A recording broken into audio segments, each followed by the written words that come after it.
Bonjour à toutes et à tous, ici Khalil Jebali pour ce Good Morning Market du 5 janvier 2018. Nous commençons tout de suite avec le rappel légal habituel. XTB France informe les participants que la présentation à venir et les informations qui vont être dispensées ne constituent pas en aucune manière une sollicitation ou incitation à acheter ou vendre des produits financiers.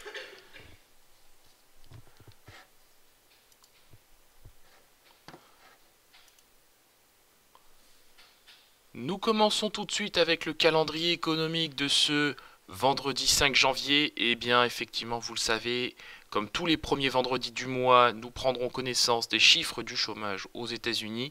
C'est d'ailleurs les statistiques qui vont clairement intéresser les opérateurs. Alors, le taux de chômage attendu à 4,1% aux États-Unis. Donc une hausse des salaires pour le mois de décembre attendue en hausse de 0,3%. Donc ça effectivement c'est vraiment la statistique qui ne doit pas décevoir. En rythme annualisé on s'attend à 2,5%. Donc à ce moment là il n'y a pas vraiment de grosses attentes autour de cette data. Mais les 0,3 là effectivement il ne faut pas passer à côté. Les 190 000 créations d'emplois attendues devraient être battues puisqu'hier on a pris connaissance du rapport ADP très positif. On l'a vu sur les indices, on a littéralement salué cette annonce. Vous allez voir que l'euphorie continue visiblement. Donc vous le découvrirez dans un instant au travers des différentes analyses des actifs que nous ferons. Mais voilà, on est quand même sur une trame très clairement haussière sur les indices. La question est de savoir pour encore combien de temps. Par ailleurs, nous prendrons connaissance de l'indice ISM manufacturier et des commandes de biens durables. Donc, grosse journée en perspective aujourd'hui aux États-Unis. Il y a fort à parier que l'euphorie, effectivement, se poursuive. Si ces statistiques, évidemment, sont bonnes. Mais pour l'heure, ça continue. Voilà, nous démarrons tout de suite avec la paire euro-dollar. Nous le voyons, 1,2060 quasiment. Donc hier, on a flirté quasiment avec le niveau des 1,21 $ pour 1 euro. Alors vous me direz que c'est vraiment bizarre. On a un euro-dollar qui évolue sur des plus hauts tout à fait significatifs et qu'en parallèle, on a des indices qui évoluent aussi sur des plus hauts. Et bien effectivement, tout monte, c'est vrai, tout monte. Le gold monte, l'euro-dollar monte, le DAX monte, le S&P 500 monte aussi. Bon, alors effectivement, là, on peut pas vraiment justifier donc la hausse du DAX 30 par la baisse de l'eurodoll pour cette fois-ci. On peut tout simplement dire que la hausse de l'eurodoll et la hausse du DAX 30 est imputable, ou plutôt que les hausses d'une manière générale sont imputables à l'amélioration de la toile de fond économique et aux perspectives de croissance notamment en zone euro.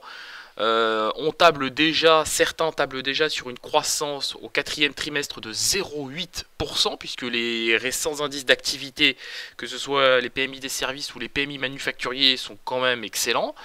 Donc effectivement, voilà, c'est à tous ces éléments qu'est imputable la hausse. Maintenant, de mon point de vue, il demeure plutôt de fortes incohérences de marché. C'est d'ailleurs pour cette raison que je suis short indice. De mon point de vue, si les rendements du Bund continuent de monter, comme c'est le cas aujourd'hui, l'euro-dollar va continuer de grimper.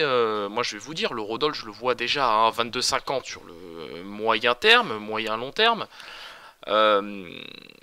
Maintenant, le DAX, le CAC, l'Eurostoxx et compagnie, évidemment, je ne les vois pas sur les niveaux actuels. Voilà.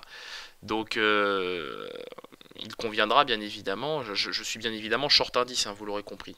Donc de mon point de vue, on a une hausse pour le moment, mais la question est de savoir combien de temps elle durera. Voilà. Donc pour l'heure, sur l'eurodoll aujourd'hui, j'ai pas de vrai biais. J'attendrai tout simplement la publication des NFP pour prendre position sur cette acte. Le DAX 30, je le disais, on évolue sur des nouveaux plus hauts, donc on travaille en direction des 13 300 points. Je pense qu'on va faire ce niveau. Voilà, on n'a plus que 50 points à faire pour rallier ce niveau. Le plus haut, je le rappelle, est à 13 335 points, donc c'est le plus haut évidemment du mois de décembre. Je pense qu'on va revoir ces niveaux, voilà.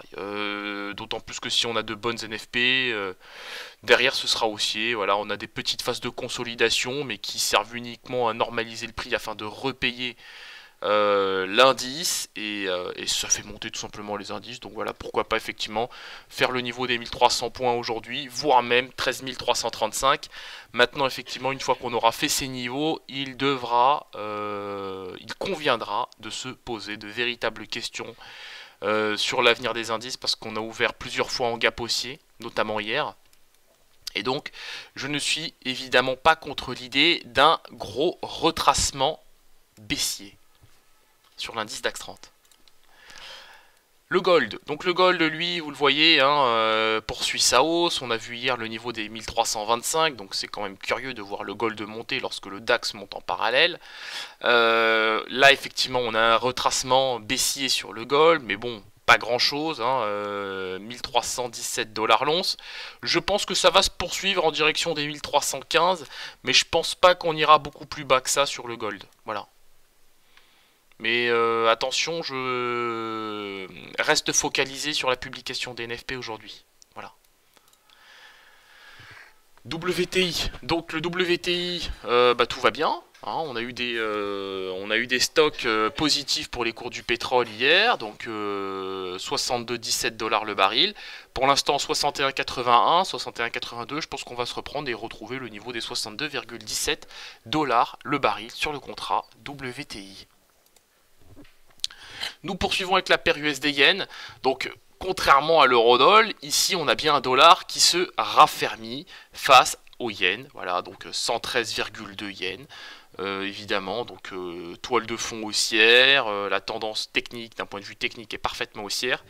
Donc, je reste acheteur de la paire, évidemment, en direction des 113,4 yens pour 1 dollar. La volatilité qui, après s'être écrasée hier sur le niveau des 13,45%, rebondit ce matin. Voilà. Donc, alors évidemment, c'est un rebond qui est imputable à l'arrivée à échéance du contrat à terme. Donc, c'est tout simplement le rollover. Le rééquilibrage sera fait tout à l'heure à l'ouverture du marché. Hein. Mais évidemment, la volatilité reste basse.